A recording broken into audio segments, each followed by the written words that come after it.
Bom dia, meus queridos e amados irmãos em todo o Brasil. Também aos meus queridos e amados irmãos que estiverem me assistindo em outro país, né? Principalmente nos países onde muitos irmãos têm entrado em contato comigo, como é o caso do Portugal. Muitos irmãos de Portugal que têm entrado em contato comigo aqui, né? Expressado aqui, né? O seu apreço, né? Pelo meu trabalho, né? Isso é muito bom. É muitos irmãos que têm mostrado aí, né, o seu apreço. Então, não só de Portugal, mas também aqui do Brasil e de outros países, né? Muitos irmãos têm entrado em contato comigo e comentado comigo que o meu trabalho é muito importante, que o meu trabalho ajuda muitas pessoas. E eu fico muito feliz quando as pessoas falam isso para mim. É claro que se a pessoa me fizer uma crítica construtiva também, eu vou agradecer. É claro que crítica ninguém gosta, né? Mas uma crítica construtiva, ela sempre é bem-vinda também. Eu queria pedir para você dar um joinha para mim aí, né, para me ajudar aí, para o YouTube divulgar mais meu trabalho. Pedir para você que ainda não é inscrito no meu canal, dar essa forcinha para mim aí, porque eu já estou chegando nos 2.000. O meu trabalho lá vai, ó, caminhando, lá vai caminhando, graças a Deus e a vocês. Então estou bem pertinho dos 2.000 inscritos. E você que ainda não se inscreveu ainda, pode me ajudar aí a chegar nesses 2.000. Estou contando com você. Você que está aí sentado aí, com o celular na mão me assistindo aí, você que está aí em frente a uma televisão aí, eu estou aí assistindo, estou aqui de olho em você. Estou contando com o seu apoio, tá bom? Meus irmãos, então é isso aí. Eu vou fazer um vídeo muito interessante aqui hoje, eu vou esclarecer aqui uma polêmica muito grande aqui. Por exemplo, o corpo governante das Testemunhas de Jeová, eles fazem de tudo para justificar isso que eles chamam de pregação das boas novas. E que para mim chama mais importunação das velhas, que nem das novas não é, que isso já não é nova mais, isso aí já está até caducando já, não tem nada de nova nisso mais. Então, isso aí chama mais importunação. Mas eles dizem que chama pregação das boas novas e sai de casa em casa incomodando as pessoas. E eles querem justificar isso de qualquer maneira. Eles querem usar aí textos bíblicos que não tem nada a ver uma coisa com a outra para justificar essa tal de pregação das boas novas, que para mim chama mais importunação das velhas, das, sei lá, sei lá de que é. Então veja, meus irmãos, um texto muito usado por eles para justificar essa pregação das boas novas é o texto de Atos, capítulo 5, versículo 42. Atos, capítulo 5, versículo 42. Ali diz assim, ó, os primitivos cristãos, os cristãos do primeiro século, né, dizendo a respeito dele, diz assim, ó, e todo dia no templo e de casa em casa, não cessava de ensinar e de pregar o Cristo. Ó. Então, esse texto é um dos textos que as Testemunhas de Jeová usa para justificar esta suposta pregação das boas novas. Segundo eles, esse texto diz que no começo ali do cristianismo, os cristãos do primeiro século andavam de casa em casa ali com a pasta pregando, a pasta cheia de revista, livros, Bíblia, andava ali pregando. Segundo eles, os discípulos ali, os do primeiro século ali, fazia isso. Mas isso não é verdade, não. Eu convido todos vocês a analisar comigo o contexto histórico do que estava acontecendo naquele momento, para a gente ver se existe essa possibilidade de os discípulos ali do primeiro século andar de casa em casa pregando. Vamos analisar ali o contexto histórico da época. Bom, o Espírito Santo havia descido sobre 120 discípulos ali em Pentecostes, né? Então veja que Houve ali um milagre. Aquilo que aconteceu ali, o Espírito Santo descer sobre aqueles 120 discípulos, houve ali um milagre, tal como ninguém nunca viu um milagre tão grande quanto aquele na terra. Houve um milagre maravilhoso, né? Um milagre maravilhoso ali. Nossa, aconteceu coisas ali. Pessoas falaram em outras línguas, pessoas analfabetas falavam em línguas diferentes. Foi uma coisa estrondosa ali. Então, o apóstolo Pedro, quando as pessoas começaram a falar que aconteceu aquilo porque os discípulos estão bêbados, o apóstolo Pedro tomou a palavra ali e começou a explicar para eles o significado do que estava acontecendo. O apóstolo Pedro mostrou para eles que aquilo era profecia que estava se cumprindo. E que muitas outras profecias viriam, muitas outras profecias teriam que ser cumpridas naqueles dias. Agora veja, meus irmãos, o que aconteceu ali foi um milagre tão grande que quando aconteceu ali, havia 120 discípulos. Dentro de poucos dias ali, pulou para 3.000.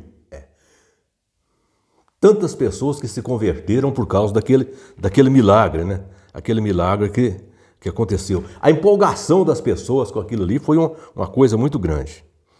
Então, o que aconteceu com aquilo ali? Com esses 3.000, essas 3.000 pessoas que aderiram ali ao cristianismo. Aquelas pessoas que tinham propriedades, né? Aquelas pessoas que tinham propriedade, vendiam ali as suas propriedades e repartiam o dinheiro com aquelas pessoas que não tinham. De maneira que todos ali ficavam iguais. Passaram a viver todos numa comunidade. Passaram a viver todos numa comunidade. O que um tinha era do outro. Ali tudo era em comum ali. Ninguém tinha nada ali era em comum. Tudo ali, o que era de um, era de outro. Então, eles passaram a viver como se fosse irmãos. Isso é explicado no livro de Atos, no capítulo 2, versículos 42 ao 47. Atos, capítulo 2, versículos 42 ao 47. Mostra que, ali diz que, após esse acontecimento de Pentecostes e esse aumento estrondoso dos discípulos, mostra que eles perseveravam na doutrina dos apóstolos. Eles perseveravam na doutrina dos apóstolos, na comunhão, no repartir do pão entre uns e outros ali, no repartir do pão e nas orações. E que eles tinham muito temor, porque os milagres que os apóstolos faziam ali eram muitos, e eles tinham temor, porque eles viam que Cristo realmente estava com aqueles apóstolos, porque se Cristo não tivesse ali com os apóstolos não operavam aqueles milagres, né, que eles operavam ali, né? E eles estavam, preste atenção num ponto muito interessante aqui. Aqui começa a lançar luz sobre o nosso assunto. Eles estavam constantemente no templo e de casa em casa. Aqueles discípulos, aqueles 3.000 discípulos, eles estavam constantemente no templo e de casa em casa, nas casas uns dos outros. Não era pregando nas casas das pessoas que não aceitaram Cristo, não. Era nas casas uns dos outros. Aqueles 3.000 discípulos estavam constantemente no templo e nas casas uns dos outros, repartindo o pão de casa em casa. Não era levando Bíblia, não era levando revista, livros, não. Era repartindo o pão ali entre eles, de casa em casa, nas casas uns dos outros. Um dia alimentava na casa de um, outro dia na casa de outro, outro dia na casa de outro. Então vivia uma verdadeira comunidade, né? Então é isso, meus irmãos. eles estavam sempre em alegria e singeleza de coração. Ali diz que eles tinham sempre alegria e singeleza de coração. Agora veja o ponto muito interessante aqui, no livro de Atos, no capítulo 2, no versículo 47. Aqui diz que eles juntos louvavam a Deus e ganhavam a simpatia dos vizinhos. Os vizinhos deles simpatizavam com eles de ver aquela perfeita união, de ver eles louvando a Deus no templo e cada dia na casa de um louvando a Deus. Então, cada dia mais aderia mais pessoas a eles e cada dia mais o número dos seguidores iam aumentando, né? Com isso, cada dia mais pessoas iam aceitando a Cristo e o número de cristãos aumentava a cada dia mais. Então, meus irmãos, é isso que significa pregar de casa em casa. Eles pregavam de casa em casa. Cada dia eles estavam realizando a pregação na casa de um, na casa de outro. Era isso que é pregar de casa em casa. Não é andar de casa em casa nas casas das pessoas que não eram cristãos pregando para outros. Eu vou explicar no final aqui, eu vou explicar que isso não há a menor possibilidade deles andar de casa em casa pregando, vendendo revista, vendendo livros, vendendo bíblias. Só se eles andassem vendendo rolos, né? Porque naquele tempo havia rolos. As bíblias naqueles tempos eram rolos e pergaminho. Só se eles andassem vendendo rolos, meus irmãos. Agora, preste atenção, meus irmãos. O referido texto, agora sobre o referido texto, que as testemunhas de Jeová, ou seja, que o corpo governante das testemunhas de Jeová, fala que significa que eles tentam usar esse texto para justificar essa venda de publicações de casa em casa, para justificar essa venda de publicações de casa em casa. Preste atenção. Eu gostaria que as testemunhas de Jeová, eu gostaria de dar uma sugestão para as testemunhas de Jeová. Vocês deveriam esquecer o corpo governante um pouquinho e aprender a interpretar um texto bíblico, porque vocês não têm a menor noção, testemunha de Jeová não tem a menor noção do que é interpretar um texto bíblico. Preste atenção aqui, meus irmãos. Eu vou explicar aqui o contexto histórico de quando foi escrito esse texto de Atos capítulo 5, versículo 42. Preste atenção no que estava acontecendo naquele momento. Os discípulos haviam sido presos. Os principais sacerdotes mandaram prender os discípulos. Os discípulos estavam presos. Aí, o que aconteceu? Um anjo foi lá e abriu lá a cela e libertou eles. Um anjo de Deus foi lá e libertou eles. E eles saíram dali e foram para o templo. Aí, quando os principais sacerdotes viram que eles não estavam ali na prisão, ficaram irritadíssimos. Aí perguntaram, mas cadê os caras que estavam presos aqui? Eles falaram, olha, apareceu um anjo aqui e libertou eles. Aí, quando os sacerdotes estavam ali apreensivos, onde será que eles estão? Aí chegou uma pessoa lá e disse, olha, os discípulos que vocês estão procurando estão lá no templo, estão lá pregando no templo. Estava pregando de casa em casa não, estava pregando no templo. Os discípulos que vocês estão procurando estão no templo pregando. Aí os principais sacerdotes mandaram buscar eles. Vai lá e traz os discípulos. Levaram os discípulos lá, na presença deles. Aí, chegando lá, os principais sacerdotes queriam matar os discípulos.